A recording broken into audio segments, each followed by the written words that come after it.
Okay, today we're going to talk about the history of life on Earth, and we're going to take information from a couple different chapters. We're going to look at the history of the Earth itself, as well as of life on it.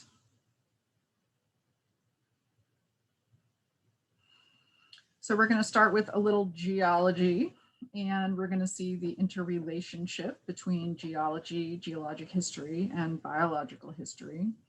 And then we're going to look at some of the milestones that happened in the evolution of life, the very first cells, the origin of the metabolic process we know as photosynthesis, the origin of eukaryotic cells, because there were only prokaryotic cells on the earth for a very long time. We're going to look at how multi-celled life formed. And then an incredibly important change. When organisms arose on the earth, they started out all as oceanic organisms, marine organisms. And eventually they colonized or moved from that environment onto land into a terrestrial environment. So the aquatic environment is very different, and the requirements that organisms had to have in order to move onto land is something we'll be talking about as we talk about all the different groups of organisms this semester. So they needed to be able to prevent their bodies from drying out. So that's an important part of homeostasis. They needed to be able to take in oxygen from a dry air environment rather than from the water directly. And they needed to be able to hold their bodies up against the force of gravity rather than being able to float in the water. So we see that their bodies have different structures that allow them to do these functions. And then we're going to quickly look at some changes that have happened to how much life there is over the more recent history of the planet and what kinds of life. And so we're going to look at mass extinction events and then also adaptive radiation events. That is where we get a lot of new species. So and then we can contemplate the current state of the world and what's happening in terms of the number of species that are going extinct right now. All right, so when we look across the entire history of the planet, it formed about 4.5 billion years ago. And that period of time, that early time between 4.5 and 4 billion years ago, is known as the Hadean eon, right? So very, very early period of time. And so sort of from 4 billion years back, we have the Hadean. And then we get a long period of time where eventually we have the formation of the first prokaryotic cells. And we're going to leave the formation of those, how that happened, to your Bio 230 class. But we're just going to say that we do find evidence in the fossil record that things like bacteria were occurring as far back ago as 3.5 billion years. These early cells were prokaryotic kinds of cells, the smaller, simpler kind. You can think of them as being a prototype for more recent, more complicated kinds of cells.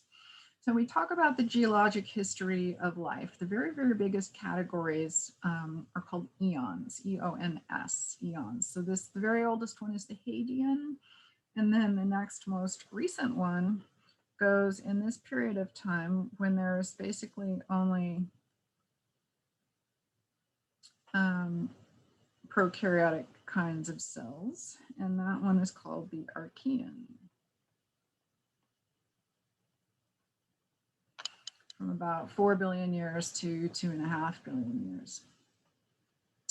It turns out that prokaryotes invent photosynthesis sometime before about 2.5 million years ago. And so we see evidence in the rocks that oxidation is starting to happen. And that means that oxygen is accumulating in the atmosphere, and that it is happening because the photosynthetic process is happening, right? So there's enough bacteria on the earth that did enough photosynthesis over a long enough time that they made all the oxygen that we have filling up our atmosphere right now that we as animals are breathing. So thank you, bacteria.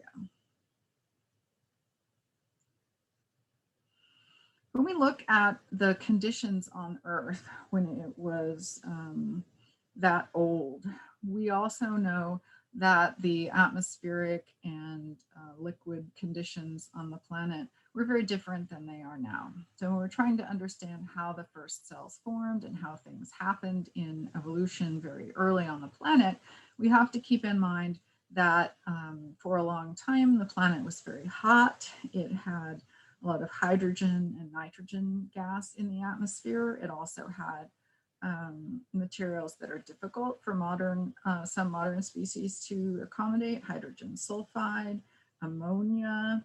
There was a lot of carbon dioxide in the atmosphere and also methane. And there were no large biological molecules. So we didn't see floating around a lot of glucoses or fatty acid chains. So those were actually built by living things as we go through more recent history of life.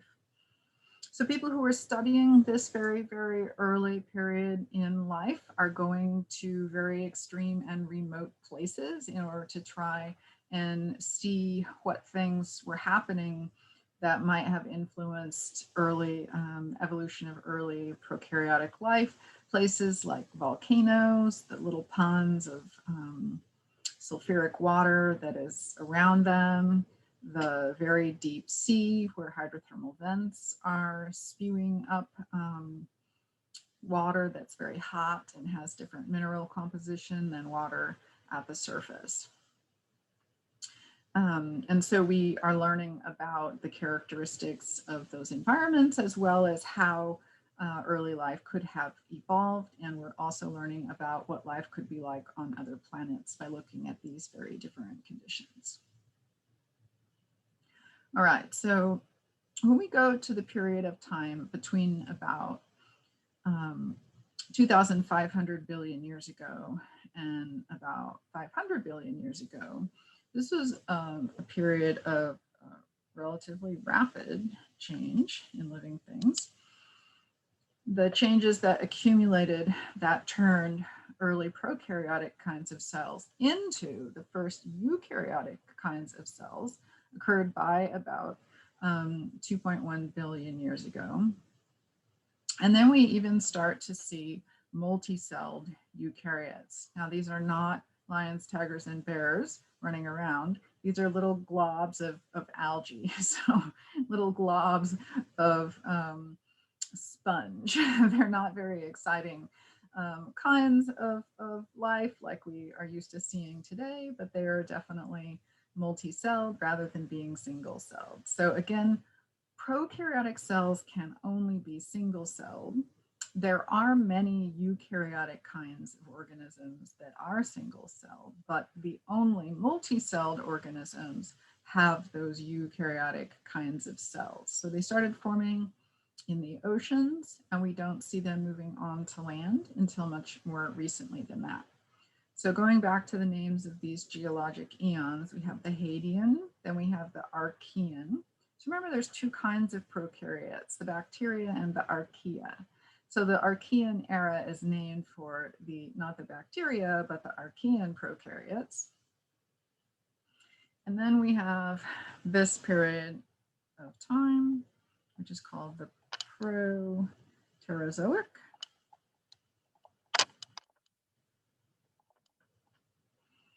And it goes until about 500 million years ago, or 500 million years ago.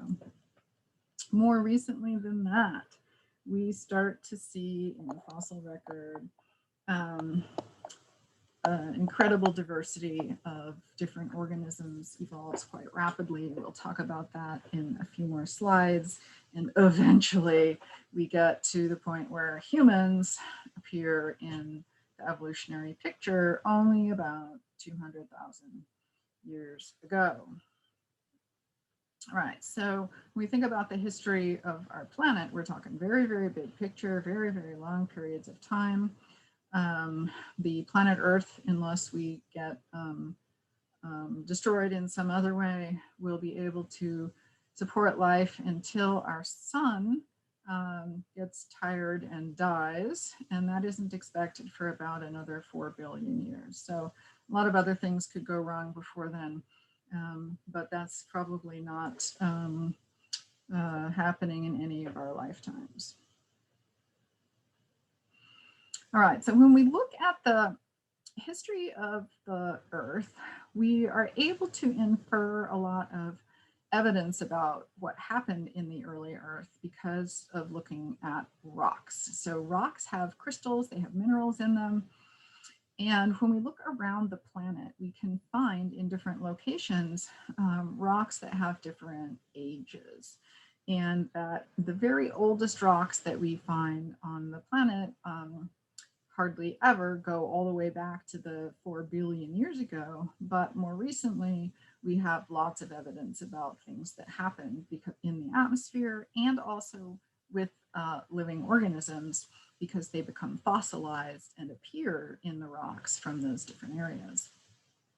So a couple of other things that have changed over the history of the Earth have to do with whether we had a moon or not. The moon was formed by a chunk of rock breaking off. The moon is important on our planet because it influences the movements of the tides. If you're interested in coastal and marine science, the movement of the tides is dependent on the movements of the moon. The formation of water, of the oceans on the planet is somewhat still under debate about how it exactly happened. It didn't start out with as much water on it as it has now. And the reason the oceans are salty is because that salt was dissolved or part of the rocks that form the planet. And as the oceans formed, it leached that salt out. All right. When we're looking at the fossil record, certain kinds of organisms become fossils much more easily than others. It's easier to find bigger things in the fossil record than it is to find smaller things, but organisms that have hard body parts like skeletons or shells are going to be things that are easier to find in the fossil record as well. So we have a better understanding of their evolutionary history based on fossils than we do other kinds of organisms. So this slide reiterates the Hadean, Archean, Proterozoic eons. And then the most recent one that I didn't write on the last slide is the Phanerozoic.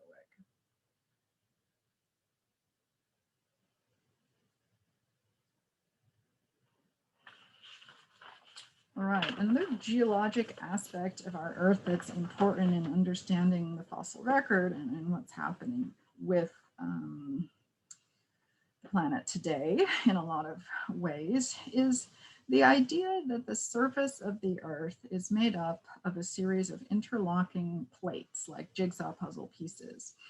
And the rock on the surface of the Earth is fairly cold and brittle, whereas deeper into the center of the Earth, it's hot enough that the rock is melted, basically. So there's a liquid, a deep liquid layer. There's a solid core in the middle of the Earth. But the very surface is made up of these plates, and the plates can move. They move very slowly. They move about a centimeter a year. And the ones that are next to one another can have a couple things happen. They can be moving towards one another and bash together, which tends to wrinkle them up into big mountain ranges. But most of the places where they bump together, one is a little bit higher and the other one goes down below it. And as that lower plate is sinking, it starts to melt. And as the magma starts to rise, it becomes volcanoes.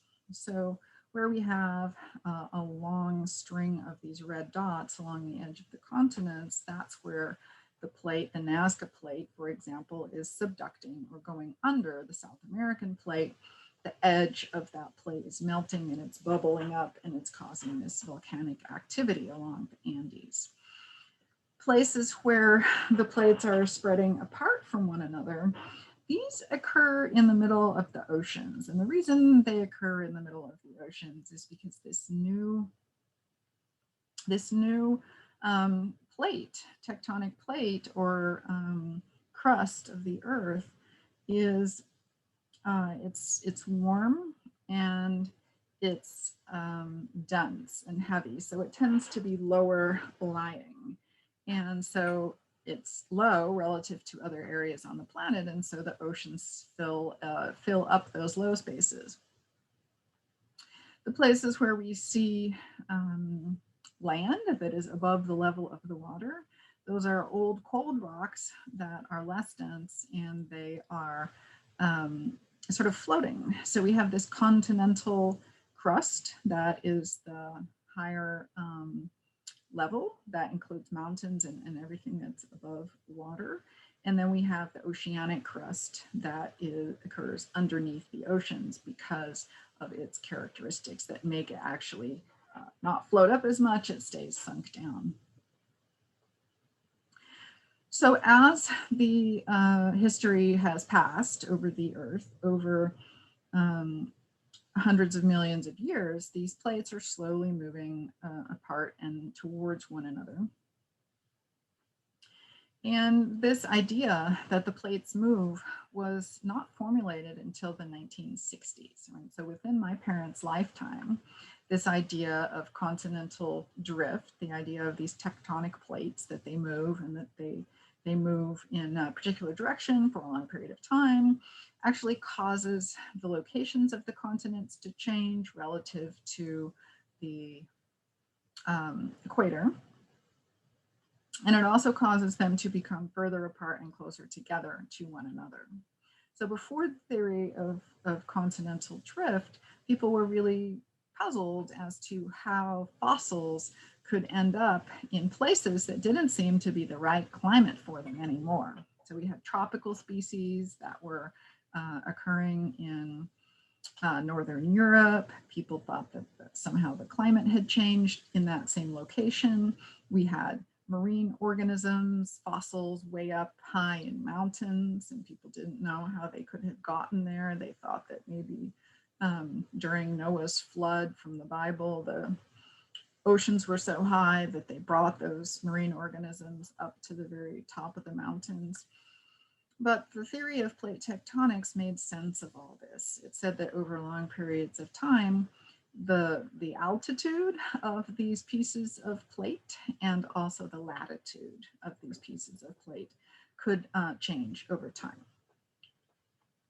So when we look at the fossil record, it's useful to know the history of where the plates used to be. And when we track it back over 250 million years ago, so now we're looking at only the Phanerozoic eon, so the most recent eon since 500 million years ago. And if we go back only to 250 million years ago, we have all of the continents are smooshed together into one large or giant supercontinent called Pangaea. And as time has passed, the continents have moved apart from one another, forming into the present arrangement. And we do see patterns in the fossil record where fossils that we find in the west coast of Africa and the east coast of South America may have the same species in them. Now there's an ocean in between them. How is that possible? It's because those continents have moved over time. So if we think about the movement of these plates, it hasn't stopped, it's ongoing. So where we have volcanoes, where we have earthquakes, this is evidence that this movement of these plates is happening today, right? So we are supposed to get another supercontinent, that is the continents will have moved around enough again to smash up against one another in another about 250 million years. So you can stay tuned for that exciting event.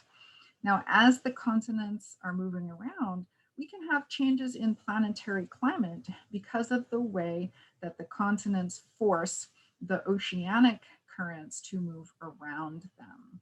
And the way that heat is transported from the equator toward the poles is going to depend on the configuration of the continents, right? So one of the reasons we can have climate change over very long periods of time is actually due to how the oceans end up being able to move heat around because of the location of the continents.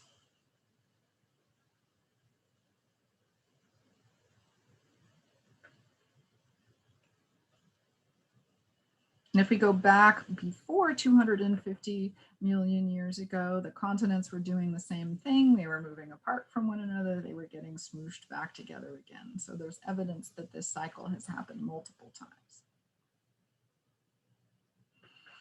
All right, let's look a little bit more at the characteristics of prokaryotic organisms and eukaryotic organisms and the kinds of evolutionary changes that had to happen in their history.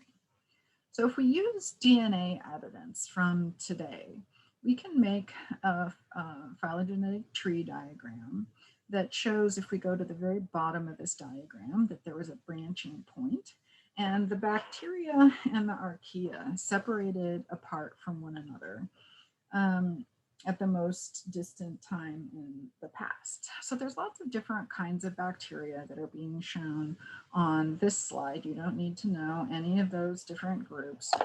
But I do want you to notice one thing about this slide, and that is if we look at the two different kinds of prokaryotes, the bacteria and the archaeans, our eukaryotes, so the domain of the eukarya, is splitting off closer to the archaea than it is to the bacteria. So eukaryotes are more closely related to archaea than they are to bacteria. Now, this slide also reminds us that when we're talking about the scientific classification system, we have domains, we have kingdoms, we have phyla, classes, etc. The biggest category is domain. And we have the domain of the bacteria, we have the domain of the archaea, we have the domain of the eukaryotes, okay? Now, bacteria and archaea both have prokaryotic kinds of cells, right? And the domain of the eukaryotes has eukaryotic kinds of cells. Bacteria and archaea are always only single-celled. Eukaryotes may be single-celled, they may be multi-celled.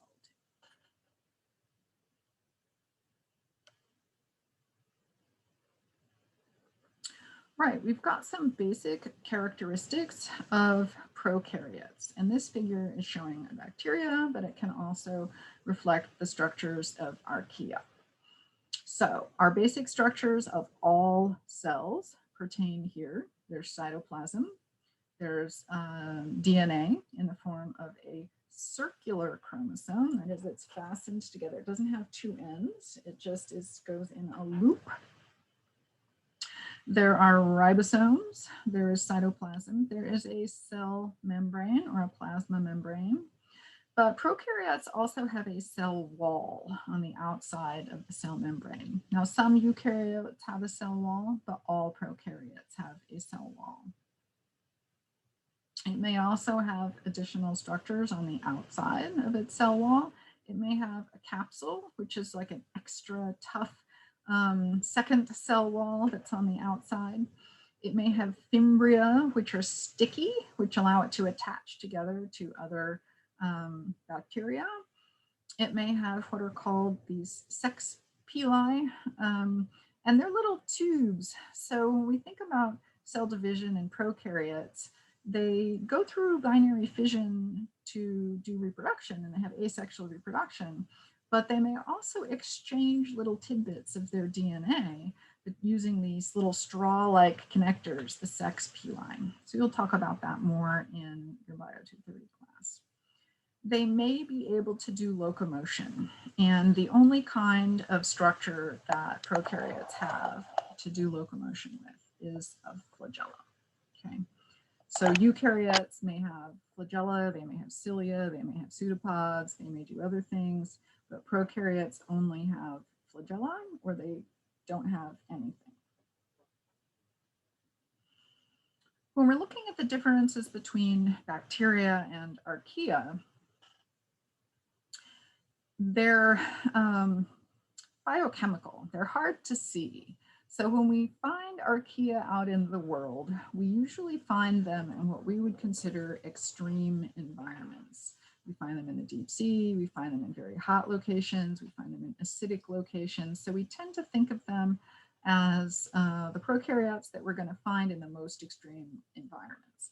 We aren't going to have them in our living room. Bacteria, on the other hand, are everywhere. We may find them in extreme environments, but we will definitely find them in your living room. They are in your gut. They are on you. They are in the air. They are on everything, everywhere, all the time. Fortunately, most of them are not pathogenic, right? They're just living their lives. And that when we look at their structures and we look at the molecules that make up different structures in them, we can detect differences in the biochemistry of archaea and of bacteria. So I'm just going to give you one, and that is that the bacterial cell wall is made of a molecule called peptidoglycan. Peptidoglycan.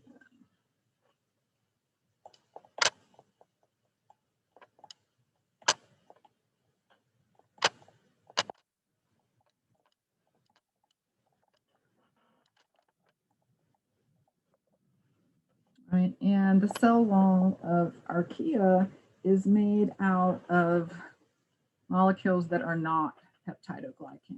There are polysaccharides and proteins, but they are not peptidoglycan. So that is unique to bacteria.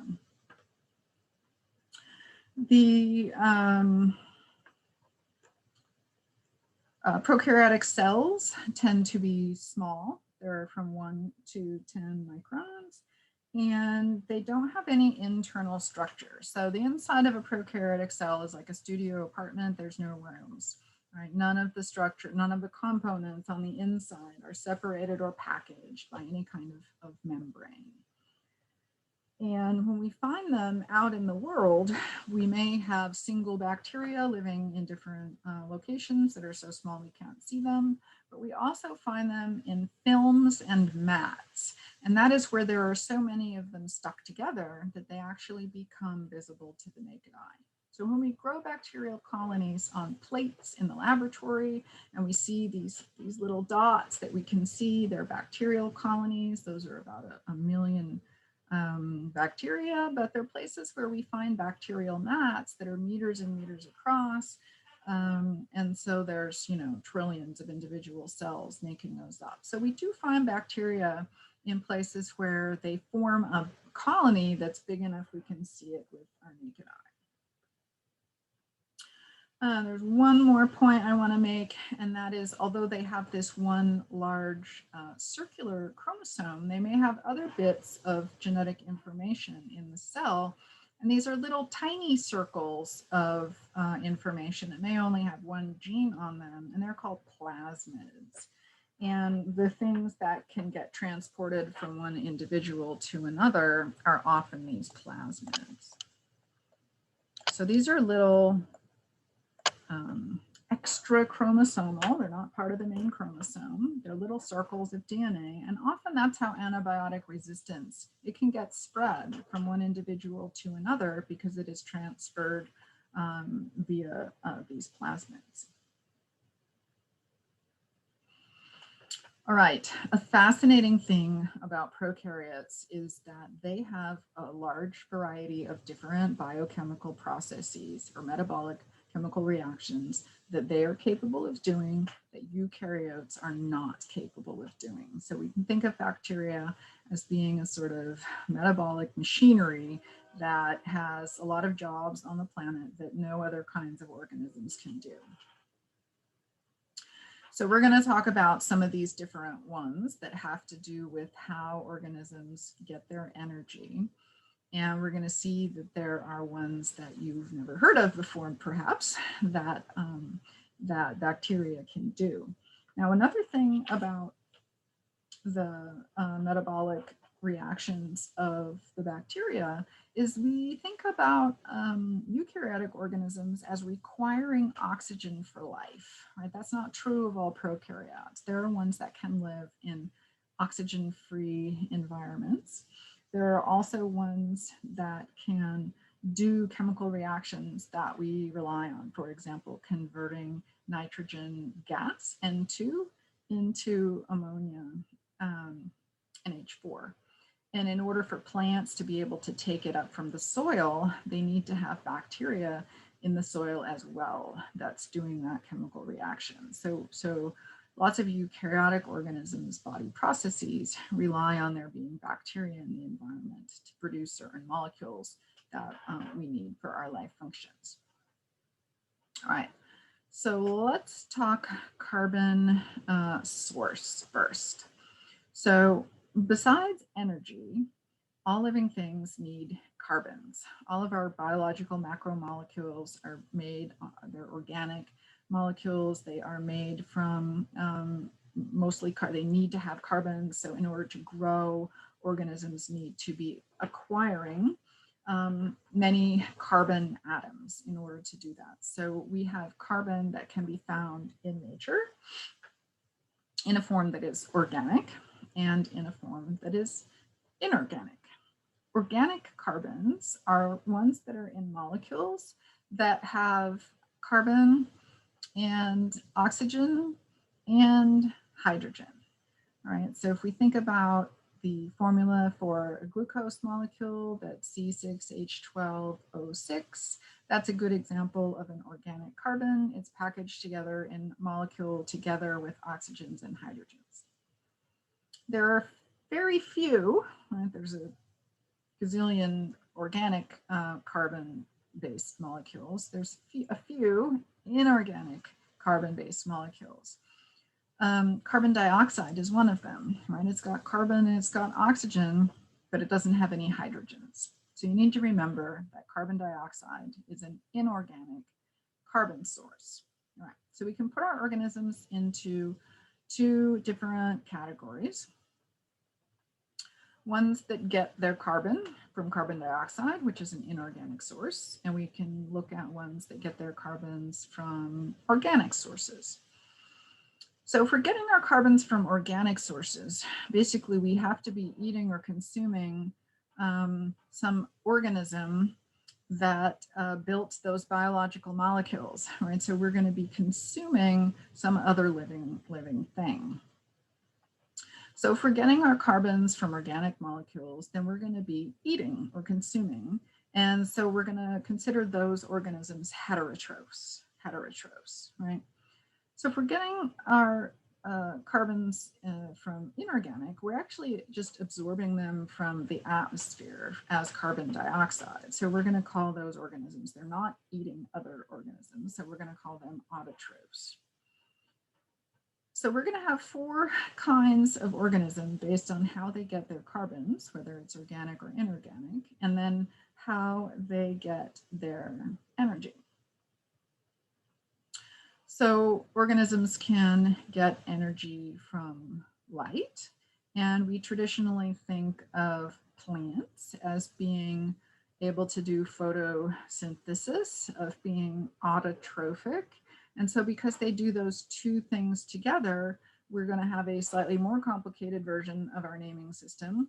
And we're going to not just call them autotrophs, but we're going to call them photoautotrophs. That means that they're going to get their carbons from carbon dioxide and they're going to get their energy from light. So it turns out that not only plants can do this, but also single-celled prokaryotes and eukaryotes. Right? So protus there is referring to single-celled eukaryotes. There are other molecules that exist that do not contain carbons, but that have a lot of energy stored in them. And so we can also have organisms that get their energy from chemicals or molecules. And the example of these molecules are things like hydrogen sulfide and ammonia. So only prokaryotes can do these processes. These are the kinds of bacteria that we find at hydrothermal vents deep in the sea. We find them in anoxic environments in different places. And so they're getting their carbon from carbon dioxide, and they're getting their energy from inorganic molecules. And so we're going to call them chemoautotrophs. And they're not photoautotrophs, they're chemoautotrophs. All right, so if we look at the compound names for organisms that are consumers, that are heterotrophs, we also are going to divide them into chemoheterotrophs. All right, so organic molecules such as glucose and lipids have lots of energy stored in them. So we can get our energy from organic molecules, and we can also get our carbons from those organic molecules. So chemoheterotrophs are basically, you know, drinking Monster drinks. They're getting all their carbons, they're getting all of their energy from the same place, okay? Photoheterotrophs are going to not use those organic molecules for energy. They're going to be able to get energy from light, right? So photoheterotrophs, we only see that prokaryotes can do that, all right? So some really diverse, interesting ways to get energy and to do metabolic processes that we find among the prokaryotes. All right, so we have throughout the history of life, the first prokaryotic cells somehow formed. Somehow the process of photosynthesis was invented by evolutionary forces. And we want to talk about how we go from having these simple cells that are prokaryotic to having more complicated structures of cells, and also ones that have other organelles interior to them. Right. So how do we get eukaryotic cells? Well, we started out with a prokaryotic cell and we added some stuff to it. All right, so there's two things that happen. One is that the membrane, the cell membrane, folded inside in some different ways to form partitions inside the cell, right? So the structure inside the cell got more complicated. Now, just like when we go from having a studio apartment where everything happens in one room and it's all a mess, to having a bigger apartment, maybe even a 2-bedroom apartment, where we have a place where we sleep, a place where we cook and eat, and a place where we hang out, a place where we go to the bathroom. Then we have inside the eukaryotic cell, we have special areas that are set apart from other parts of the cell. So the cytoplasm is divided into different little rooms, right? And these rooms are formed with more cell membrane. So there isn't different membrane that forms the membrane-bound organelles. The membrane that makes up the nucleus is the same as the membrane that makes up the cell membrane on the outside of the wall, and actually bits of it can move from one location to another. They get cycled and recycled. So one hallmark of eukaryotic cells is that they have this more complex internal structure due to separating out different sections with membrane. And then within inside each of these little compartments, there are different jobs that are happening, right? So when you talk about those in Bio 230, there's different functions that occur within inside each of these different structures. Now, the other part of becoming a eukaryotic kind of cell is that what seems to have happened is some other kinds of smaller prokaryotic organisms ended up getting inside of these sort of early eukaryotic cells. And these were other prokaryotes that were very much like mitochondria, and prokaryotes that were very much like, what are they called? Chloroplasts, right? So they were previously free living, but they became engulfed somehow, moved inside of these early eukaryotic kinds of cells, and eventually became so incorporated that they are no longer capable of living on their own. So they became mutualistic, possibly enslaved. It depends on your perspective, how you want to describe them, but they became an integral part of the internal structure of the cell. Now, they retain some characteristics that make us believe that they were previously free-living prokaryotes. Chloroplasts and mitochondria have a little circle of DNA, and they copied themselves inside of the cell. And also they have a double layer of membrane around them. So they have their own cell membrane, and then they also have another layer wrapped around as if they moved inside of the eukaryotic cell by the process of endocytosis. All right, so we have quite a bit of evidence that this is a process that happened. Now, organisms that engulfed these chloroplasts or other plastids became photosynthetic organisms, the ancestors of photosynthetic eukaryotic single-celled algae and multi-celled algae and land plants. And then there's different ones that never engulfed any of the plastids. They only have mitochondria, and they became heterotrophic eukaryotes. All right. So we don't know exactly how this happened, but we have evidence that this is how our eukaryotic cells formed, and that we see evidence of it having happened a couple different ways and a couple different times in the history of eukaryotes. So when we think about the definition of eukaryotic cells, we've already talked about the idea that they have these internal compartments made of cell membrane, right? So we say that they have membrane-bound organelles. Some of those organelles may be mitochondria and chloroplasts. The nucleus is also an organelle. Vesicles are organelles, endoplasmic reticulum, other kinds of goodies that we have inside the cells.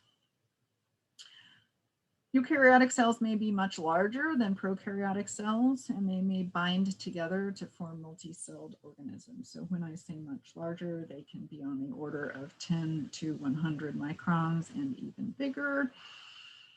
Something else that's interesting is that they may be able to do locomotion using a flagellum. They may also have cilia.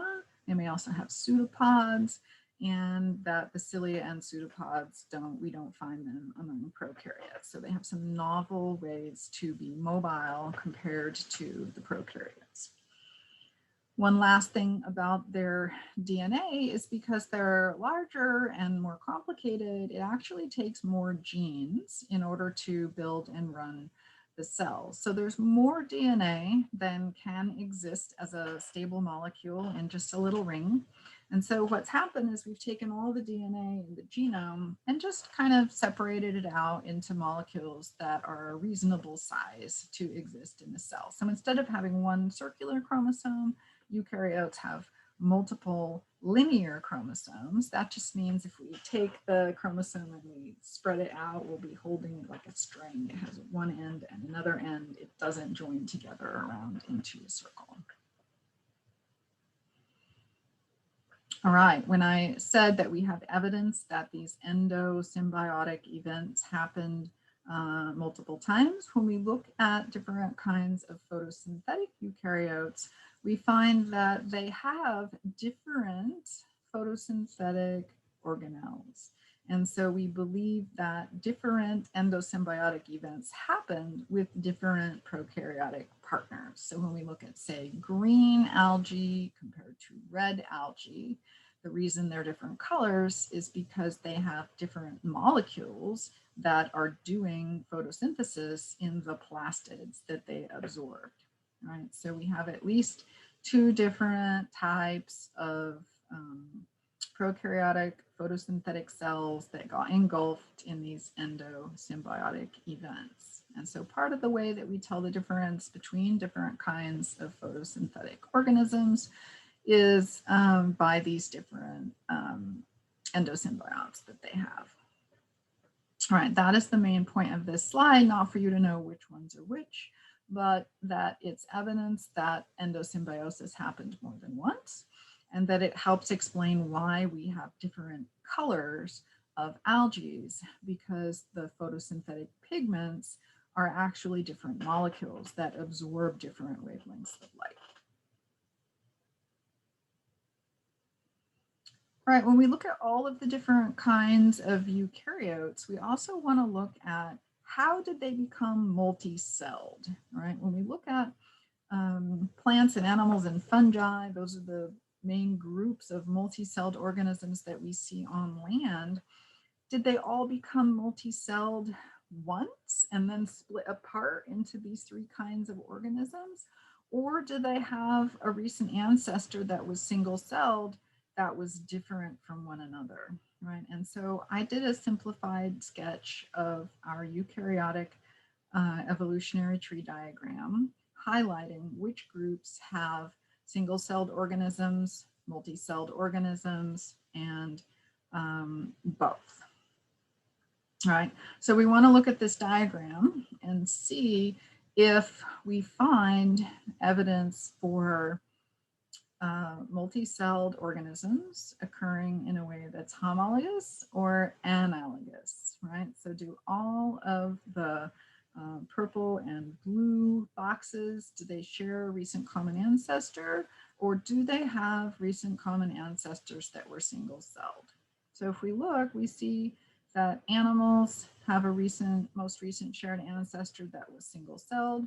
Fungi, which are multi-celled, have a recent common ancestor that's single-celled. And also land plants, the embryophytes, have a recent common ancestor that can be multi-celled or single-celled, right? So the answer to that question is that being multi-celled evolved separately in these three different lineages. So plants, fungi, and animals became multi-celled on their own, different from one another and in different ways. That makes their evolution of multi-celled structure analogous, right?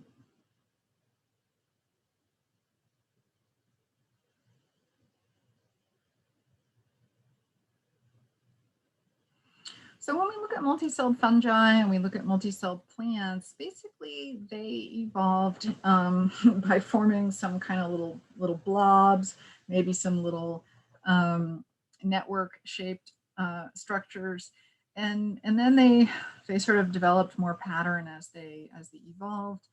But when we look at animals, there is one specific way that they all became multi-celled. So we think animals did have an original single multi-celled ancestor that all other animals continued to evolve from, right? So that animals are monophyletic. And when we look at their early development, we see a pattern of how we think they became multi-celled in the first place. So if we look at the most recent shared ancestor for animals, it's a flagellated single-celled eukaryote called a choanoflagellate. And when we look at those in the world now, they tend to form balls with their flagella all sticking out to the outside. So we think that there were colonies of these flagellates and that they naturally occurred, but then over time, they rearrange themselves into a bigger ball shape, which we do find in other taxonomic groups. There's algae that are a hollow ball shape. And that somehow there were genetic changes that caused some of these cells perhaps to start doing reproduction, whereas the other cells did feeding, for example.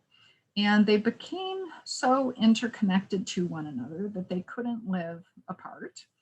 And so these two characteristics, one, that there's different kinds of cells that do different jobs or cellular differentiation, that's one characteristic of multi-celled life. And the other characteristic is that they're interdependent, that they have to be stuck together in order to survive, because some of them do one job and some of them do another job, and none of them can live by themselves.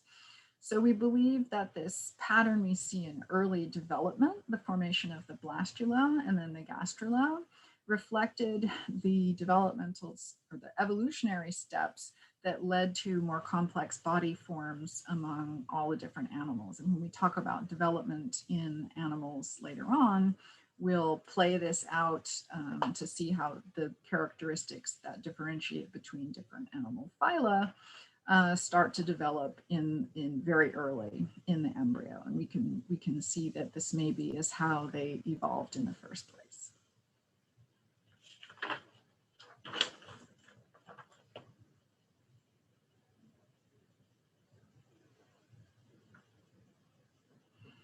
right, the last section of this lecture, so we have evolved multi-celled eukaryotes, and we're going to look at the period of time in evolutionary history of life on Earth where a lot of stuff happened all at once. And we are going to come into the most recent geologic time period.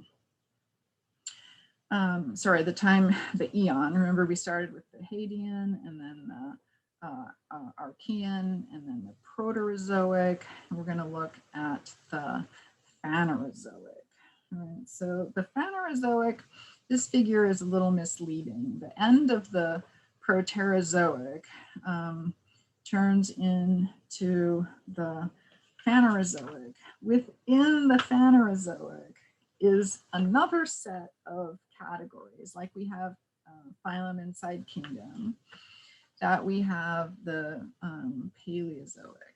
Right, so we'll come to that in another couple slides. But basically, we're looking at the transition between the Proterozoic, which is the age of single-celled eukaryotes, into the modern geologic eon, the most recent one, which is sort of the age of life on land, or life that's visible to the naked eye.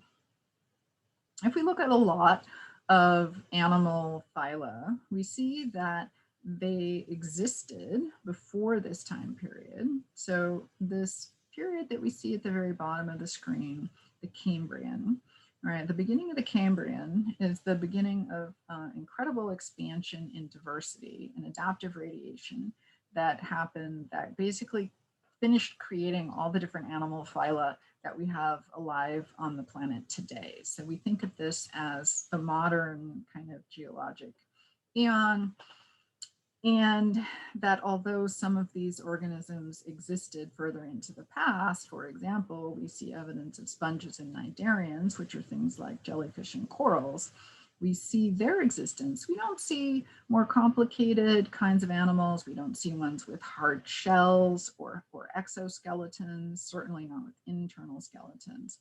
But when we get into the Cambrian, we do. We start to see arthropods. We start to see ancestors of crabs and lobsters. We start to see mollusks with shells. And so a lot of things changed between the geologic time period right before this, the Ediacaran, and the Cambrian. So we refer to all this stuff happening in the Cambrian as the Cambrian explosion.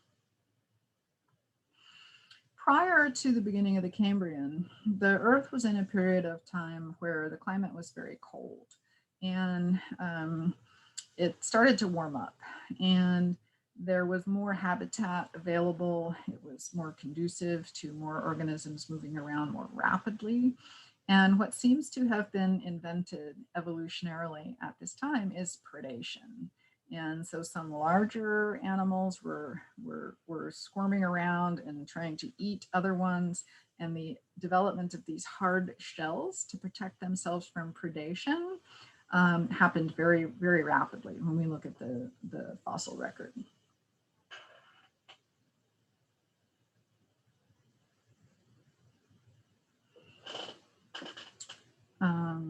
All right, so most of the kinds of organisms that we know the most about are really present on the planet starting from the Cambrian. We're going to look at the most recent set of geologic time periods. Right? So we had eons that are these very, very big time frames, and then we're going to look in more shorter time frames, and so those are geologic periods. The Cambrian is an example of a period. And one of the things that we're going to notice is that there are big changes in the kinds of fossils that we see across this time. And so what we know now happens periodically over these long periods of time is that something happened on the Earth that caused a lot of species to go extinct at once. And we're not talking about a few species, a handful, we're talking about thousands of kinds of organisms. So these are called mass extinction events, like a mass casualty event is many, many people compared to normal. So these mass extinction events, extinction is defined as where a species, the last individual of a species dies out. and that species has been considered extinct. So we're going to look at some of these mass extinction events and what happened over these periods of time, when they happen and why they happen. Right, here's another of my favorite Far Side cartoons. We're going to talk about what really made the dinosaurs go extinct. They weren't just smoking. All right, there's a lot on this figure, so we're going to spend a few minutes here. And when we talked about evolution happening, changes in allele frequencies or changes in characteristics like beak size, we talked about how that's the smallest level of evolution that can happen. These patterns that we're talking about over these long geologic time periods with these mass extinction events, we're going to talk about adaptive radiation some more, where lots of species arose. Right? So we had lots of speciation events happening over a short period of time. We're going to call these macro-evolutionary patterns, not micro, little tiny ones, but macro, really big ones. And so when we're talking about major changes in how many branches there are in the tree of life, with thousands of species going extinct, or maybe millions of species going extinct. Those are big picture patterns. So we want to look at whether those happen in terrestrial environments or in aquatic environments, whether they happen to large species or small species. So what kind of organisms died in those extinction events? And we'll usually see that it's not uniform. It affects some kinds of organisms more than others.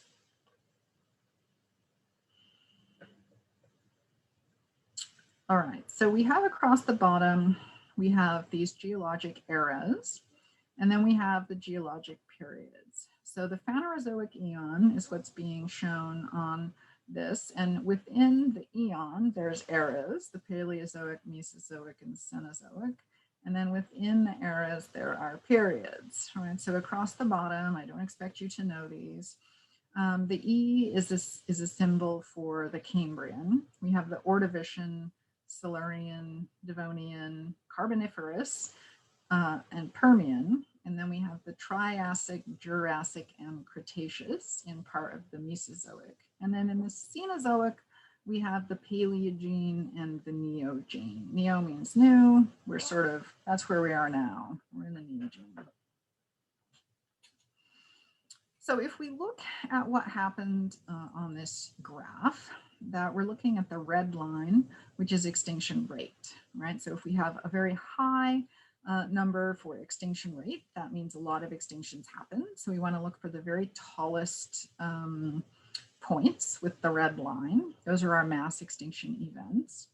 And the total number of taxa of families, so remember kingdom, phylum, class, order, family. So it's one way to measure biodiversity, is shown in the blue line, right? So as we get more and more species evolving, we have a higher number of taxa.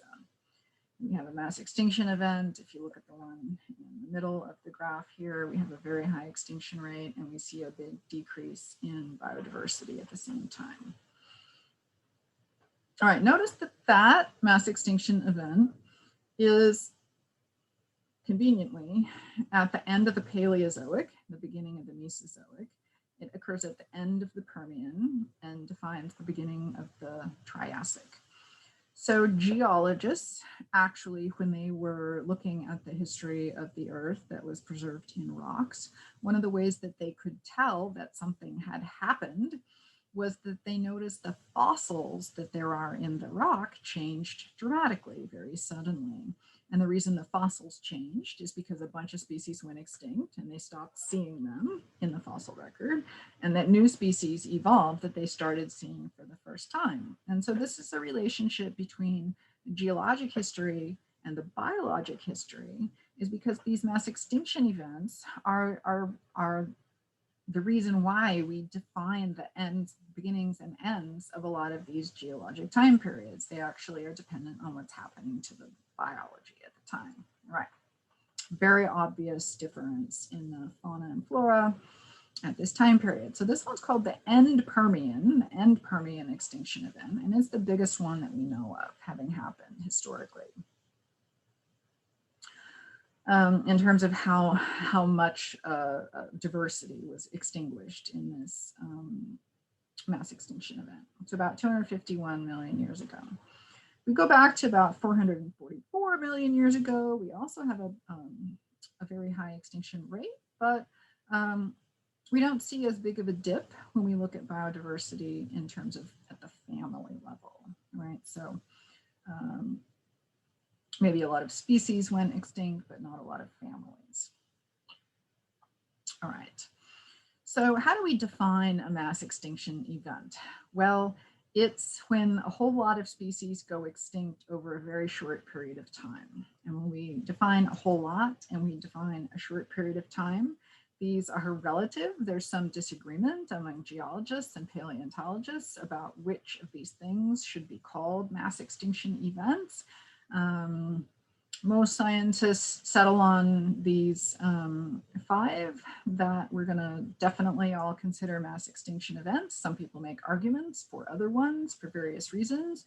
And the question is, how many species went extinct in how short of a period of time? And so people can have different opinions over where we fall along there. But we're not talking about 1 or 2 species. We're not talking about a small geographic area. We are talking about a third of the planet had most of its life wiped out for some reason. Okay. What could cause that kind of planetary level destruction? Well, there's a few things that we know are related to. So when we look at these mass extinction events, we find some things that have happened in common between them. One of the things that can happen is a large asteroid impact. So when we look at the end Cretaceous extinction, the end Cretaceous, this is the one where the dinosaurs went extinct. So we find this between the Cretaceous and the Paleogene, and about 65 million years ago. We know that there was an incredibly large asteroid impact. The crater for it was found in the Yucatan Peninsula of Mexico by a Mexican scientist. And there's also evidence that mineral iridium, which is extremely uncommon in earth rocks, was found in a layer around the world after this event that kind of marked the impact. It was like a gigantic explosion when the asteroid hit. It caused a plume of smoke and dust to go up into the atmosphere, and it stayed there for years, like 1,000 years. So that decreased the amount of sunlight that was getting to the surface of the planet. And so even if you were not blown up by the explosion of the asteroid, then not only was there less photosynthesis, but there was overall planetary cooling for a long period of time. So we have pretty good evidence that there was definitely a contributing factor to this asteroid impact causing the extinction of the dinosaurs. There may be other factors that are contributing. So not every single one of these mass extinction events was caused only by an asteroid impact. There's also evidence of extremely unfortunate combinations of circumstances. For example, supervolcano eruptions. Supervolcanoes are volcanoes that are miles across rather than the cute little volcanoes that we think of exploding and causing some inconvenience, like that one that erupted in Iceland and made European air travel impossible for a couple months. These are ones that, again, would cause a planetary ash cloud that would change the temperature of the climate and alter the amounts of photosynthesis that could happen for a long period of time. So the entire state of Montana, basically where Yellowstone, Montana and Wyoming, where Yellowstone Park is, from one side to the other is one of these supervolcanoes. There are also some examples in India of some lava flows that are thousands of kilometers across that would have been produced by these supervolcanoes. Some people argue that a supervolcano eruption is not enough to have caused all of these mass extinction events, but some combination of asteroid impact, supervolcano, changes in oceanic circulation that led to big stagnant zones with no oxygen in them for long periods of time have also been hypothesized to cause some of the, especially in marine organisms, mass extinction events. So there's a variety of different planetary catastrophes that have caused these mass extinction events, and some combination of these factors in a most unfortunate way happening at once or over a relatively short period of time. So remember, geologic short periods of time are thousands of years. When we see disaster movies, usually these are not things that would cause planetary mass extinctions. There's some inconvenience for humans, but we can talk about that more. Bring your favorite disaster movie stories to our next in-class meeting, and we'll talk about whether they could be causing mass extinction events or not. All right. So the thing that has ended up happening because of these geologic events is some kind of climate change. So the proximal cause, or the thing that actually caused all of those living species to go extinct, was the climate change that resulted from the geologic event. All right, so let's look for a second what happens after a mass extinction. So look at the blue line. Look at the blue line. Look at where it is all the way on the far left, where we've just started the Cambrian explosion here. We have a very rapid increase in the number of the biodiversity, the number of families that we see. And we go along and we have a mass extinction event. What happens? Diversity rapidly increases again after that. And then we have a mass extinction event, diversity increases again. We have a mass extinction event, diversity we got a big couple setbacks in close proximity here.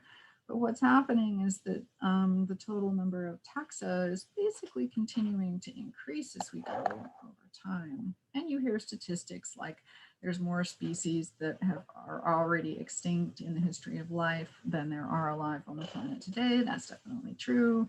There's been a lot of species turnover in our long history.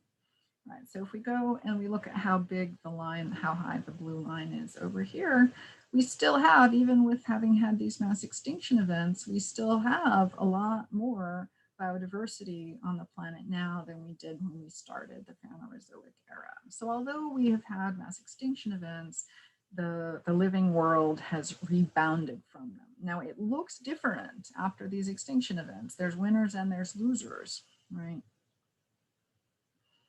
So why does that happen? Oops, sorry, forgot about this slide. So this is always the question that we come to in this class is, are we in a mass extinction event right now? So when we're looking at how many species extinctions that we know of, right, there may have been many species extinctions of insects and worms and things that are just small that we haven't noticed very well. But when we look at the extinctions that we know of, they tend to be relatively large-bodied and interesting organisms, such as mammals, birds, reptiles. We have had a dramatic increase in species extinctions since the Industrial Revolution, right? A few tens of species. And then, let me just see what so these are centuries across the bottom, every 100 years, how many species are going extinct. And then we have an increase, and then in the last 100 years, we've had almost 400 species extinctions that we know of.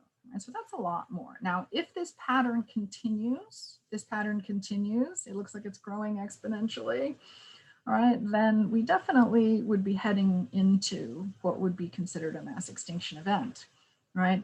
But we aren't in one yet. My personal opinion is that we aren't in one yet. We could be heading into one.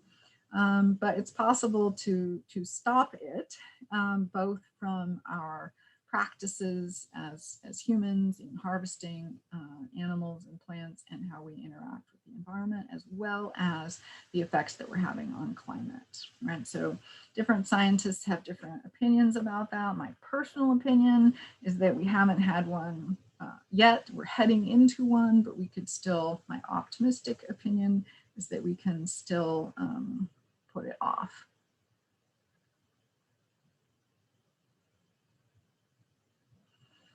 All right, so we briefly want to return to this idea of what happens after a mass extinction event, right? So imagine that a lot of species have been killed in the environment that you're in. And when we think about ecology, that means that all of a sudden there's almost no predators. All of a sudden there's almost no competitors. So if you're the kind of organism that was lucky enough to have the best adaptations to those conditions, you're going to survive and you're going to reproduce really rapidly. You are going to grow, your population sizes are going to grow exponentially in this very open environment.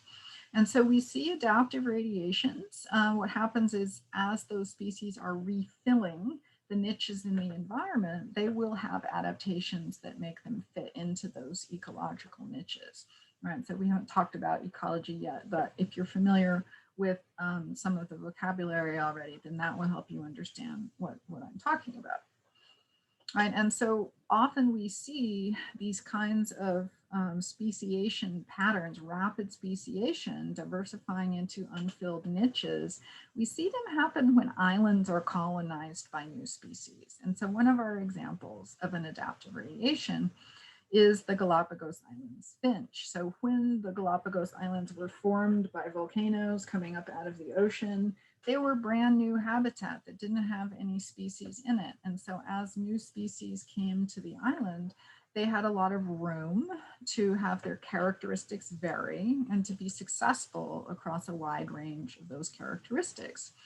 So as they moved into those new habitats, there were different selective pressures and they rapidly diverged into different species. And so we've already looked at in lab the Galapagos Islands finches, how they have different beak sizes and shapes, and they eat different foods. So they evolved rapidly to take advantage of those diverse food resources that were available and they didn't have any competitors for. So when we look at the Hawaiian Islands and other remote Pacific islands, all of the beautiful South Pacific islands, we see that there are adaptive radiations, a lot of kind of boring stuff like fruit flies that diversified rapidly when they got to those islands. We see unique species that live on all these different oceanic islands. Another neat example of adaptive radiations is in Africa. There's a series of very large lakes in the eastern sort of tropical region of Africa. They're called the Great Lakes of Africa. And lakes are like islands. So if you're a bird and you're living on an island in the middle of an ocean, that island is your suitable habitat. In a sea, a literal sea of unsuitable habitat. If you're a fish living in a lake, you are living on an island. You're living, it's sort of the reverse, right? There's a sea, there's a land of unsuitable habitat that's surrounding your comfy, cozy lake. So we look at these lakes and we see that there's many, many species of these cichlid fishes. So cichlid fishes are just a group of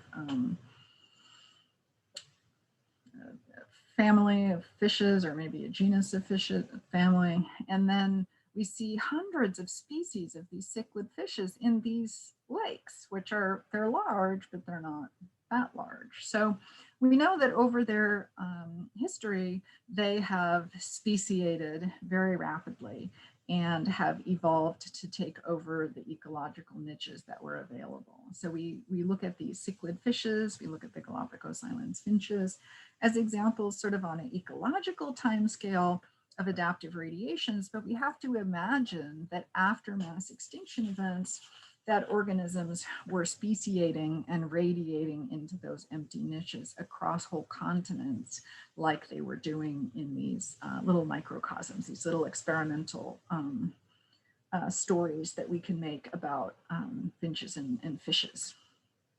All right, so our last topic to contemplate is what's happening now in the geologic history of the planet. So when we look at the Neogene, and we look at the period of time at the beginning of the Neogene, which is called the Pleistocene, that was a time when we had a series of ice ages. And so we had a different climate that was happening towards the equator or further away from the equator. We look at the organisms that were living at that time. They were very large mammals living. They're all extinct now, things like the woolly mammoth. And those ice ages ended about 10,000 years ago. And when we look at 10,000 years to the present, we have evidence of human civilization and culture from about 10,000 years ago. And we sort of shift gears from paleontology to archaeology when we're shifting into that historic time. And scientists have pretty much agreed at this point that humans have had a big enough impact on the planet for a long enough period of time that we're going to define a new geologic time period that we're going to call the Anthropocene, right? Like anthropology, we're going to call it the Anthropocene. It has the same ending as the Pleistocene, right? So the Anthropocene, now scientists have not yet agreed where we're going to start that geologic time period, right? So we want to think about what changes have humans made to the planet that are so noticeable that future geologists are going to be able to see them in the record of the rocks in the earth, right? So what are the things that humans have done differently that we could actually see getting put down into the sediments in the future, so that thousands of years from now, tens of thousands of years from now, a future geologist would look back and say, aha, this is where the Anthropocene starts because I see evidence of the human species here, right? So people have proposed different time ranges for that between the 1600s or even as recently as the 1960s or the 1980s. So different changes that humans have made to the planet, including the amount of burning that has happened and that has shown amounts of black carbon or ash produced that we can see in the sediments, to the amount of obviously carbon dioxide that we're putting into the atmosphere, the amount of plastics that we're putting into the oceans, radioactive materials that we put into the atmosphere and into the oceans and the sediments based on nuclear bomb explosions and test explosions. So those are the kinds of things that we're thinking about. We're not thinking about small things that are happening in one place or another. We're thinking about changes that are occurring globally. The presence of some persistent toxic chemicals like DDT, those things are going to be detectable in the sediment in the planet for essentially indefinitely into the future, right? So we have had many obvious and negative effects on the planet, but we also have the capacity to ameliorate those conditions, to make them better, right? And we have done that for some things, and hopefully we're in the process of doing it for others. All right, so I'll end this lecture today, and we'll talk more about the idea of the Anthropocene when we are speaking in person.